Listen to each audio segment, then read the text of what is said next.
Welcome back to the show, everybody. Take a look at these numbers quickly while we run the headlines here. We got inflation, transitory and global phenomenon, and you won't guess what else. We got Kevin O'Leary in the news. We got Gary Gensler doing damage control. It's working, ladies and gentlemen. They are watching and hearing us all. USDollar, Australia CBDC, RBI, digital rupee this year. By the way, Russia and India say they no longer need the US dollar. Mexican central bank decoupling from the Fed. We got that and so much more. Somebody roll that beautiful intro.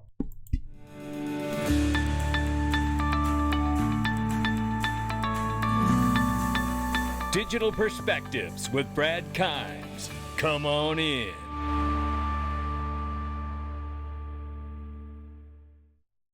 Welcome back to the show, everybody. You can follow us on TikTok, YouTube, Twitter, and Facebook for exclusive content. It's $1.05 trillion for the market cap right now. Shout out to CoinPetrika for the numbers here. Take a look, ladies and gentlemen. It is 20,900 for Bitcoin right now, off by more than 2% on the last hour and 3% in the last 24. Ethereum looks much the same way, but a deeper dive. It's 5% plus, 5.5% plus on the 24 hour. It is 1,600 plus, and we see XRP right now off by over 2.5% just in the last hour. So really everything looking like it's falling from a manhole cover falling from the sky is what it looks like this morning. Or good afternoon, I should say, rather. It's 34 cents for XRP. Look, I tell you guys about this. I like working with them, but I love being a customer even better. I don't sell anything I don't use. And here's evidence of it right here. There's not one thing underneath my videos that I don't use. That's why I offer it. I've had success with it. I know the link is trustworthy. I know the product or the service works great. And if I need it, more than likely, you probably do too. And you know what? Glint pays right here, and it is the gold alternative to banking, ladies and gentlemen. And it's starting to feel real good with the transitory inflation that's become a global phenomenon out here. Click the link underneath the video. This is Jerome Powell just recently talking about the fact that it is true that the current high inflation is a global phenomenon. Listen very quickly. It is true that the current high inflation is a global phenomenon. Global phenomenon. Remember last year when it was just transitory? Remember that? Oh, well, I'm not done with it just yet. This is the real deal why I'm using Glint Pay and loving it. One, I love being able to get my physically allocated gold. I get a certain amount of it. I can have it sent to the house. But truthfully, I love having the access of it on my debit card. It keeps me out of my bank, and it keeps me when I'm making my purchases for this transitory, now global phenomenon. Inflation actually means some pain coming, ladies and gentlemen. That's the other reason I like using it, because it says right here that Jerome Powell says some pain is coming as the economy fights inflation. Okay, so now we know at the Fed, at the very least, that transitory inflation and now global phenomenon actually means some pain at the Fed. That's what it means, right? What's next? We didn't know there was trouble coming, Jerome? Thanks, Jay. What's next? Stoves are hot? Is that what's up? Is that what's next? Let's see what's next for the next decade here. This is Kevin O'Leary, who tells you crypto will become the 12th sector of the S&P. Take a listen. And I personally believe over the next decade, crypto will be the 12th sector of the S&P. And the reason I believe that is when I teach graduating cohorts of engineers, I don't care what college you do it at. You can go to MIT, Harvard, you can go to Waterloo in Canada, or Temple, Notre Dame, you name it. A third of the graduating class, the smartest hands above keyboards in the world, because some of these classes are 1/3 international, particularly MIT. They have no interest in, as engineers, to go back to the other 11 sectors of the economy. Zero interest in working there. They all want to work on the blockchain. So my argument is you can't take that much intellectual capital, the best and the brightest, put them onto this sector by the tens of thousands every week and not expect incredible outcomes. So it's just like at the beginning of the internet, and all of a sudden when people thought, oh, the internet's not going to be anything, look at it today. It's the backbone of every economy. The same thing I think will happen in crypto just by the amount of intellectual talent And listen, he makes a fantastic point. Shout out to Kevin O'Leary and shout out to Stansberry Research for that and Daniela Camboni over there.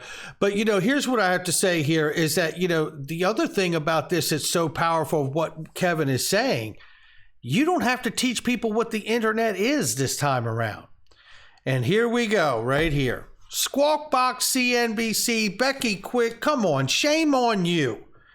They literally have Jay Clayton on as the contributor to this particular piece, talking about technology underlying the crypto revolution is going to come to finance. Says former SEC Chair Jay Clayton, I think there's a widespread consensus we can achieve rules around stable coins. Yeah, the epiphany now. This guy literally is the reason for the log jam and the lack of clarity. Like a coward, he sues Ripple on his last day in office and hauls ass, and then goes and gets gigs in the blockchain tech space and benefits because now he can be an advisor of how to navigate the log jam he really helped create. I tell you, start doing a little research over there, Becky and CNBC, and then you'll realize that you're actually staring at the problem. And if you're able to look back past the actual donor sponsor money you got coming to the channel there, maybe you could actually talk about the largest financial scandal of the century, which is in fact ETHgate. Maybe you could do yourself a favor there. That would be nice. This is what damage control looks like. I can't even play this clip, but shout out to Tamar614 for getting it for all of us. He is amazing.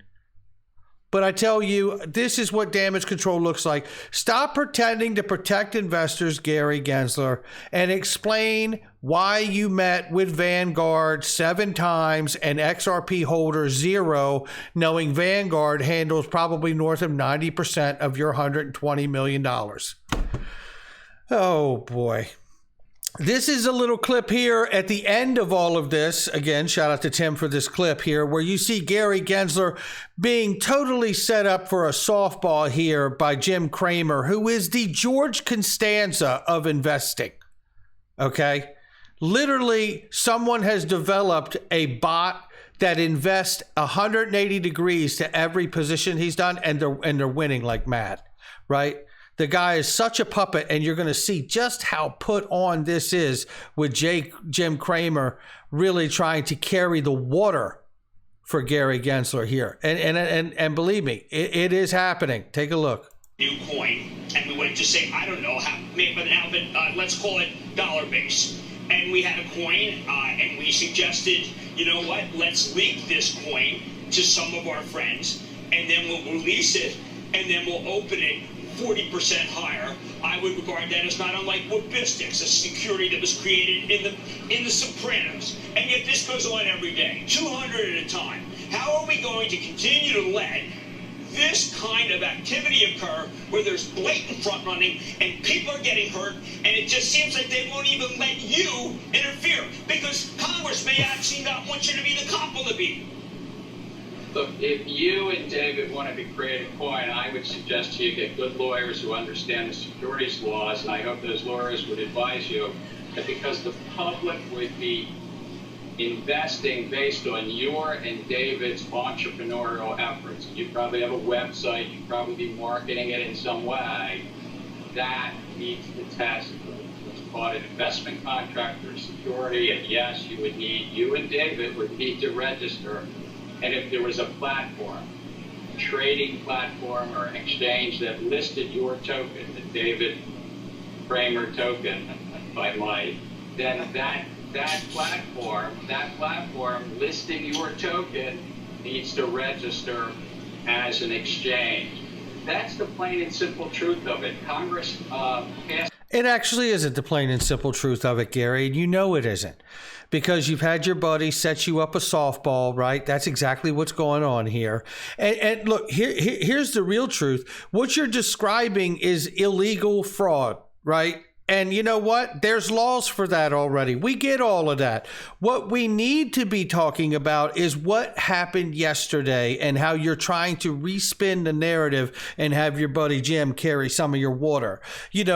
Calling for your resignation because the lack of clarity. This isn't about fraud. This is about bright line tests. What are the speed limits on the road for companies in this space that are innovating this entire new revolution we're moving to? Where is that? See, that's the problem here, right? Is that Jim Cramer is complicit in all of this. I tell you, he really is. And, I'm going to move on so I don't get my needle stuck. But I tell you, it really is like Forbes article. Shout out to Rosalind Layton. We need to see Gary Gensler resign. There's no question about it. July USDC attestation report confirms CUSIP and other data for all treasuries in the USDC reserve, plus details on cash holdings. This is a picture of what regulating looks like, right? Right here. Being regulated, regulating. This is not anything that you've ever seen from Tether, ever. Keep that in mind as we move forward. We may see stablecoin legislation. Don't close the window on it. September, October, maybe early next year. But if we get it, I expect Tether to get a tongue lashing of some sort to be the poster child for it all. Let's turn our attention very quickly here to what is the euro dollar. This is another excellent thread here by Molly Elmore. And we're not talking about the euro currency. We're talking about the euro dollar, which is US dollars overseas. Now, or not just overseas, but over in the Europe market and other markets. Now, take a look at this really quickly here. So euro dollar money market dollars outside of the United States. Now, there's a thread, and I want to get to the thread because it's going to flow nicely here. The US dollar is the global reserve currency, and you're going to find out here in a second while we're looking at all of this.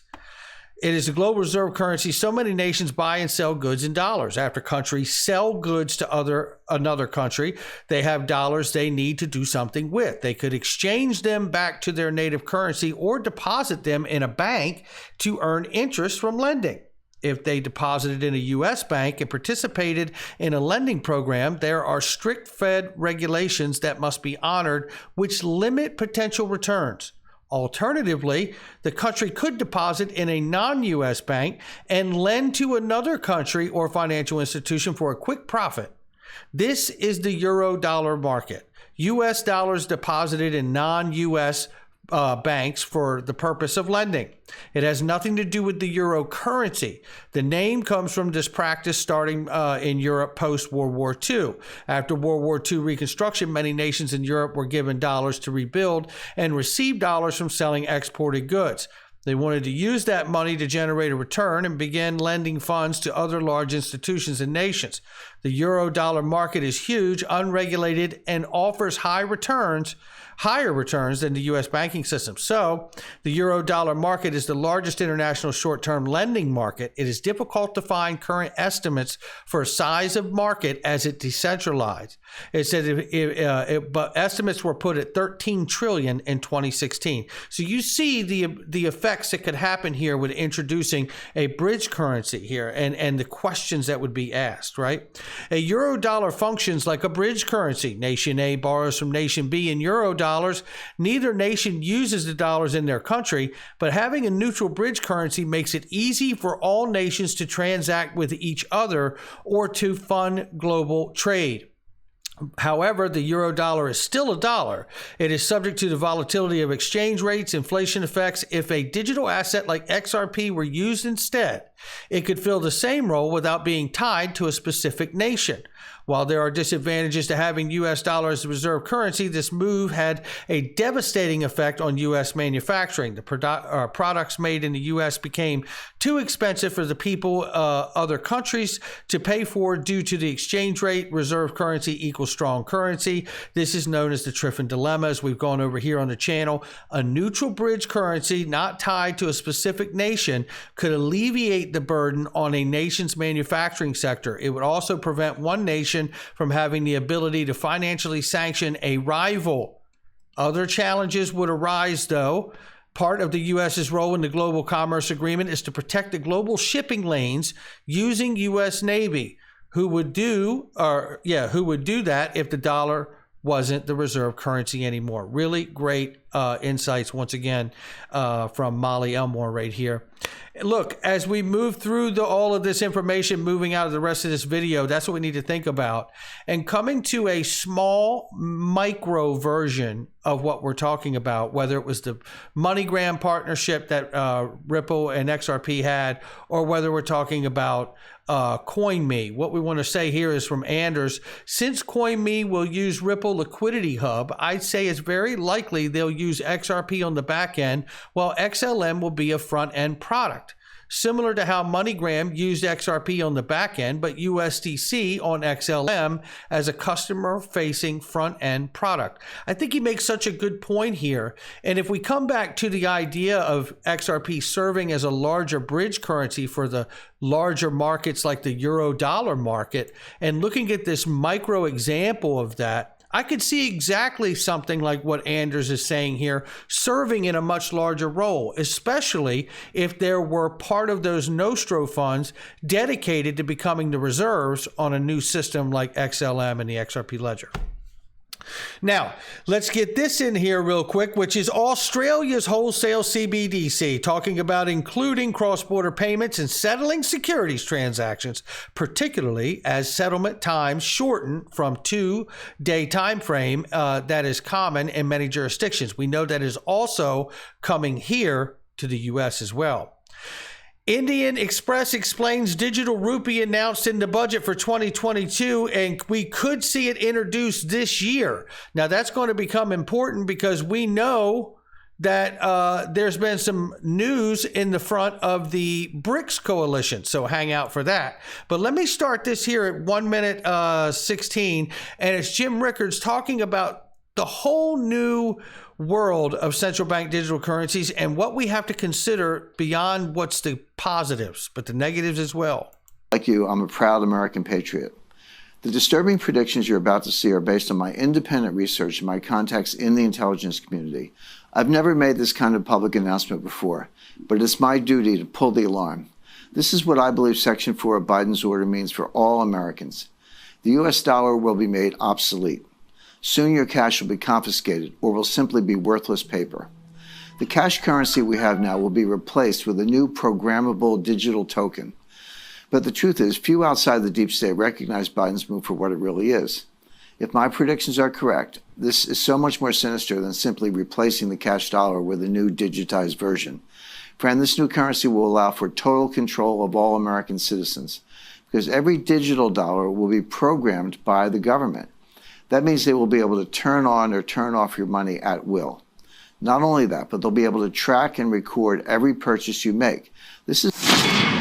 Yeah, it's pretty frightening when you think about the downside of that. And that's why, at the very least, I'd want to have some kind of a buffer, because we are going to digital money, right? But I'd rather have some kind of private sector, like a USDC, that's a third-party firewall between you and a direct CBDC, and have that held to a constitutional standard for anyone using it, certainly here in the U.S.